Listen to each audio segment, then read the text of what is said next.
are these people?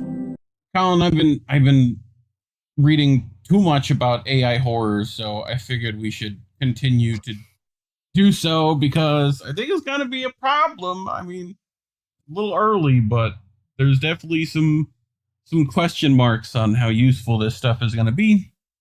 So this tweet made its way into my Twitter feed.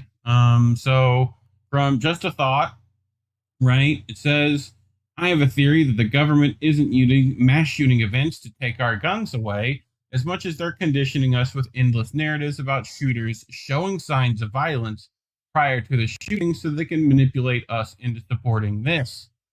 So this is what she posted from Wired. Nadine, Kahl, AI can now predict crime before it happens. Researchers from the University of Chicago have demonstrated an AI that can predict crimes a week in advance and an accuracy rate of 90%. Okay? So, any thoughts so far? Because this is it's not going to get better. Not yet. Okay. So, I figured we should do a little more digging, correct? That's what we do here. So, I went and found the Wired article because I'm like, I wonder what else is happening there. So I found the Wired article, again, written by Nadine, Kahl, probably. But they write as if springing straight from the pages of Philip K. Dick's Minority Report. I love the first sentence, Collin. We're already like, hey, you know that dystopian science fiction that you all know that got turned into a movie with Tom Cruise?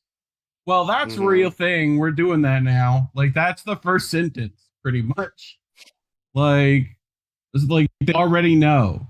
A team of scientists from the University of Chicago have demonstrated an AI algorithm that can predict crimes that are yet to occur with an accuracy rate of 90%. The team, led by Ishanu Chattopadhyay, I hope I got that right, Assistant Professor, Department of Medicine at the University of Chicago, and Professor James Evans, used historical crime data available in the public domain to predict future events within distinct 1,000 square foot urban areas. Collin, you hear what I hear in that? Yeah. 1,000 square foot urban areas, particularly the urban part, I guess, is going to be focused here. I mean, yep. Okay. And I see the cities too. I see the cities. Yep, which is Chicago. The technology was demonstrated using data from 8 cities, including Los Angeles, Philadelphia, and Chicago. So I'm sure the legal data is super accurate there, right? Sure, it's very accurate. The parallels with Dick's story and the subsequent Tom Cruise's blockbuster are clear to see. Yeah, maybe because it's fucking...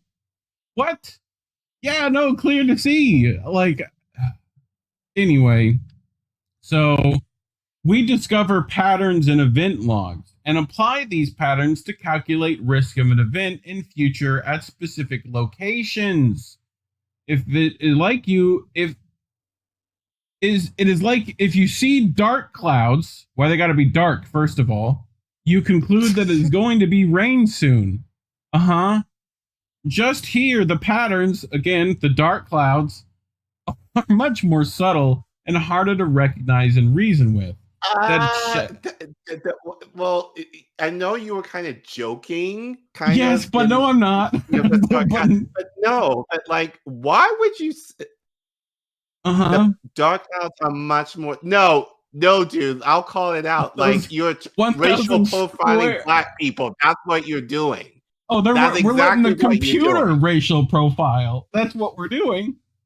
So, yeah. 1,000 square foot urban areas. No, like, you're racially profiling black people.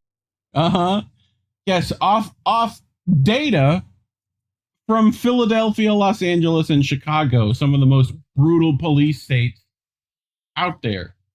So I'm sure they only arrest, people breaking the law all the time, and they definitely aren't just located to particular square foot urban areas already, right? Like, I'm sure the data's fucking flawed. Anyway, so fears of the thought police are probably running through your head right now. But CashApp is keen to stress that the focus isn't on individuals. No, it's about an entire fucking group. We do not focus on predicting individual behavior and do not suggest that anyone be charged with a crime they didn't commit or be incarcerated for. Our model learns from and then predicts event patterns in the urban space. For example, predicting that within a 2-block radius around the intersection of 67th Street and Southwest Avenue, there is a high risk of a homicide a week from now. You know what? They're based at University of Chicago, right? I'm going to check something. Keep going. Okay. It does not indicate who is going to be the victim of the perpetrator, she says. Or the perpetrator. Using this capability, the team can begin to understand how complex social systems respond to different factors.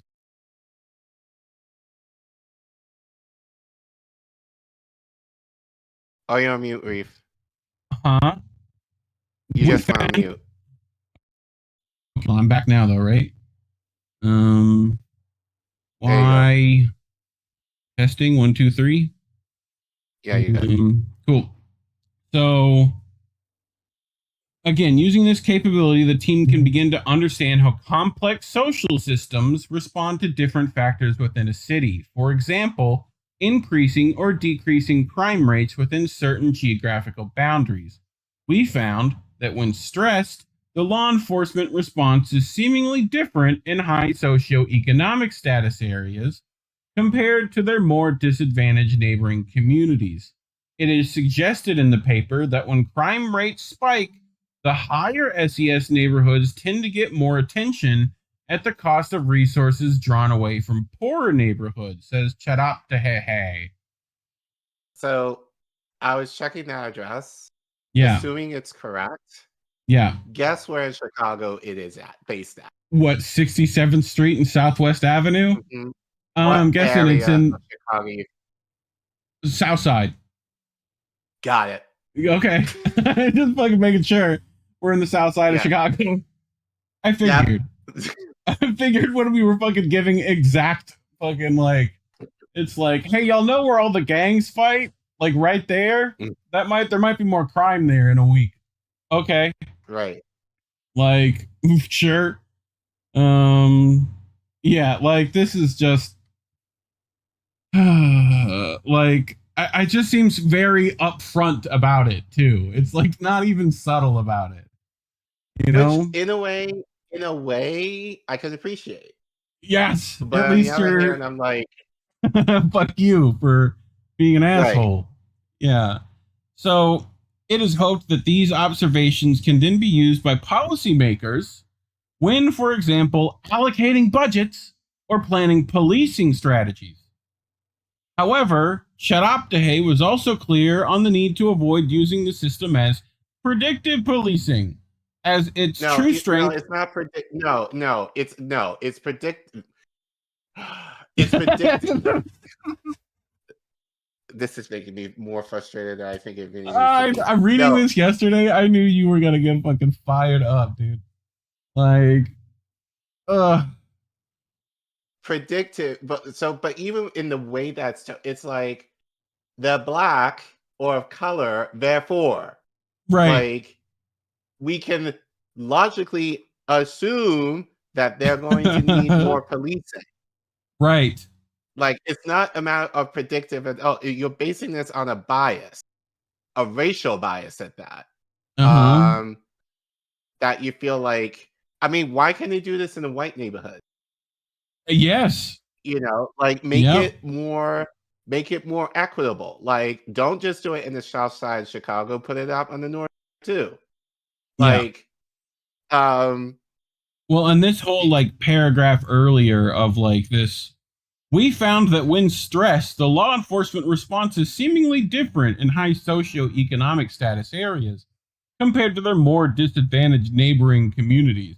It is suggested in the paper that when crime rates spike, the higher SES neighborhoods tend to get more attention. So they're saying that the police all go to the rich folks thing and not to the poor folks area. No. Like, right. No. Yeah. Right. Okay. No. So I think I told you this. Over the summer, like I was getting groceries and like near my house. Like I was walking there because it was a nice night. And like literally I'm not sure what was going on, but I think it was it may have been but it seemed like teen, early 20s, black, male, and female, I believe were getting arrested. Like, but there were like 6 police cars for 2 people. 6. There had to be like a dozen cops for 2 black people. yes. So I'm kind of like, you have nothing better to do? Like, Collin, your people like are extremely athletic. To arrest 2 people? Yep. That's how it fucking works. Anyway, fucking dumb shit. Anyway, Japan is currently using AI technologies to help design citizen patrol routes through various municipalities. The approach studies historical crime rates to analyze the locations and times of various types of crime. This data is then used to inform the patrol patterns. So, like we were saying, like, that's going to be terrible fucking data. Like, right.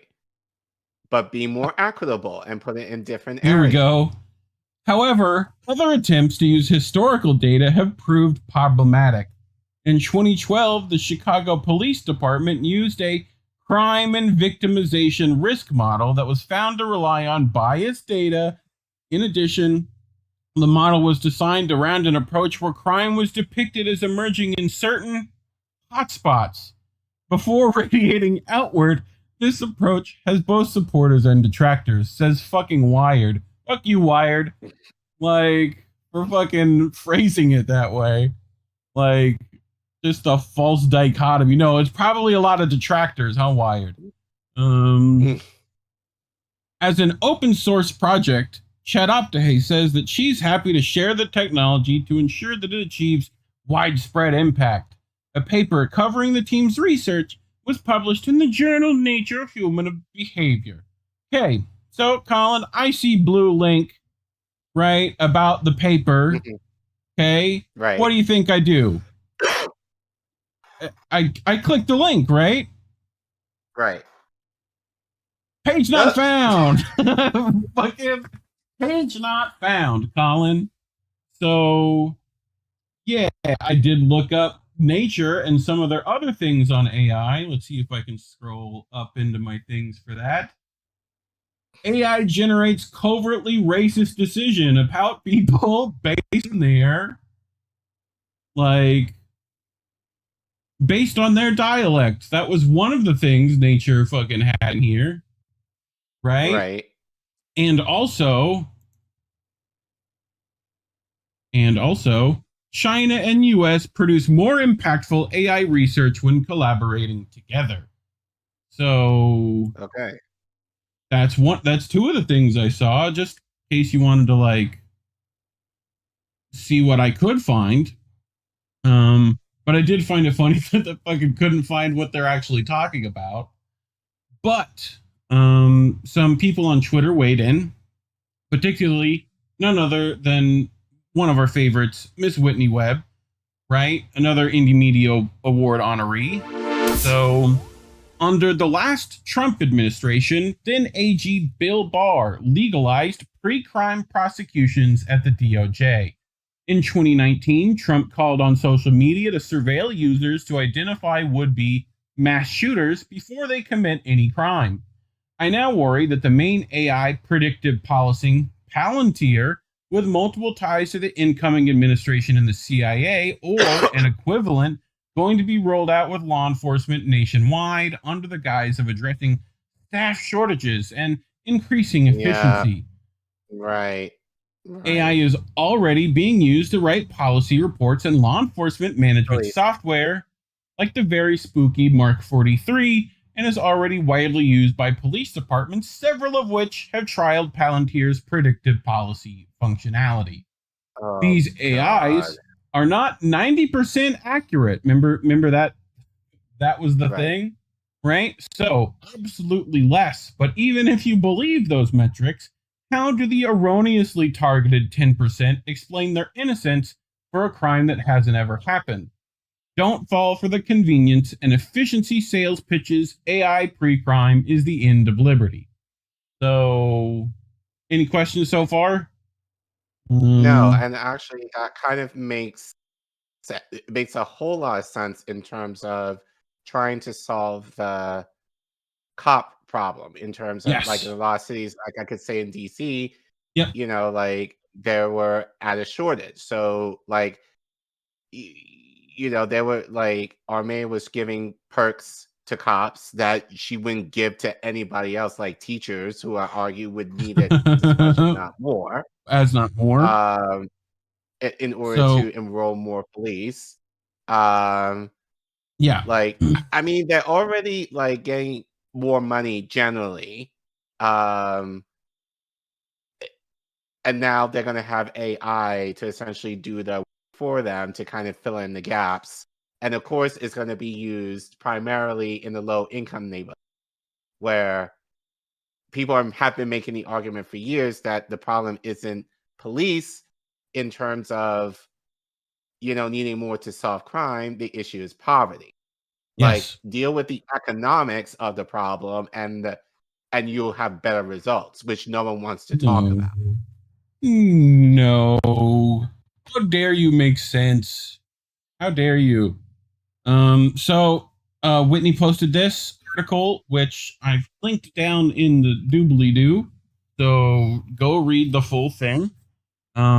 If I did, we'd be here for 40 minutes. So thank me later. I did bring a bit of it. But again, how the CIA, Mossad, and the Epstein network are exploiting mass shootings to create an Orwellian nightmare. Remember we talked earlier in this night about that little unit right there? Right. So remember how everything's fucking connected? Remember that? Right. So in early August, and again, she's writing this when? September 2019, I think. Yes, 2019. So in early August, I would assume, of 2019, in the wake of the shooting at an El Paso Walmart, President Trump called on big tech companies to collaborate with the Justice Department in the creation of software that stops mass murders before they start. And remember, we talked about last week how this administration has been like pushing for the, you know, deep state to be more involved with a lot of these technologies too. No? Well, yeah, they're funding. They've funded the police more, so that money is surely going to go part of this. So yes. So also, when was this article written? What year? 2019. Okay. Yep. So, in the creation of software that stops mass murderers before they start by detecting potential mass shooters before they can act. Through Trump's ideas, we're short on specifics. There is now a new proposal that create a new government agency that will use data gathered from civilian electronic devices to identify neurobehavioral warning signs, thereby flagging potential shooters for increased surveillance and potential detention.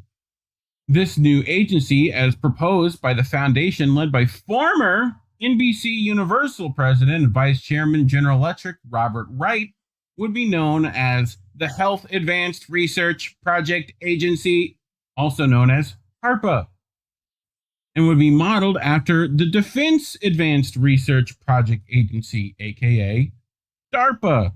Per the proposal recently detailed by the WAPO, the flagship program of HARPA would be Safe Home, stopping abhorrent fatal events for helping overcome mental extremes. They got to get better writers over here, dog. They need help. use that AI for the writing. It does better. Which would use breakthrough technologies with high specificity and sensitivity for early diagnosis of neuropsychiatric violence, specifically advanced analytical tools based on artificial intelligence and machine learning. Sound familiar? Yep. Here's the kicker, Collin.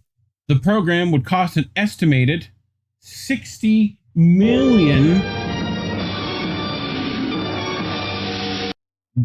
over 4 years and would use data from Apple Watches, Fitbits, oh God, Amazon Echo, and Google Home, and other consumer electronic devices, as well as information provided by healthcare providers to identify who may be a threat.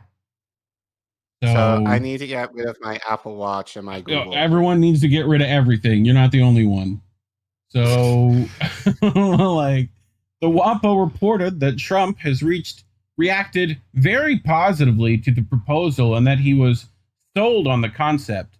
The Post also noted that Wright sees the president's daughter, Ivanka, as the most effective champion of the proposal and has previously briefed her on HARPA himself. Ivanka has previously been cited as a driving force behind some of her father's policy decisions, including his decision to bomb Syria after an alleged chemical weapons attack in 2017. So, we know who would want that. Anyway, Whitney continues with Liz Fedd, president of the Susan Wright Foundation, which is led by Robert Wright, and created the proposal for HARPA and Safe Home, told the Post that the proposal emulated DARPA because DARPA is a brilliant model that works. They have developed the most transformational capabilities in the world for national security. We're not leveraging the tools and technologies available to us to improve and save lives and murder more people. Fed further asserted that DARPA's technologies approach had yet to be applied in the field of healthcare. So they're going to use it for, like, trying to find crazy people. That's what they're going to use. So, yeah, it seems fine. For anyone familiar with DARPA, such claims should immediately sound loud alarm bells, since DARPA is already developing its own solution to mental health issues in the form of a brain-machine interface, which we've talked about on the show before. As part of its N3 program, that program, according to reports, involves non-invasive and minutely invasive neural interfaces to both read and write into the brain, help distance soldiers from the emotional guilt of warfare by clouding their perception, and to program artificial memories of fear, desire, and experiences directly into the brain. Through N3 is intended to improve the prowess of American soldiers, it is also said to be used as a means of pursuing DARPA's system-based neurotechnology for emerging therapies project, which aims to develop a tiny implanted chip in the skull to treat psychiatric disorders such as anxiety, PTSD, and major depression. So, brain chips. Elon super loves those. Loves the brain chips. So, yeah, new boss, same as the old boss. Funny how that works. Thoughts, Care Bear, before we head out? I mean,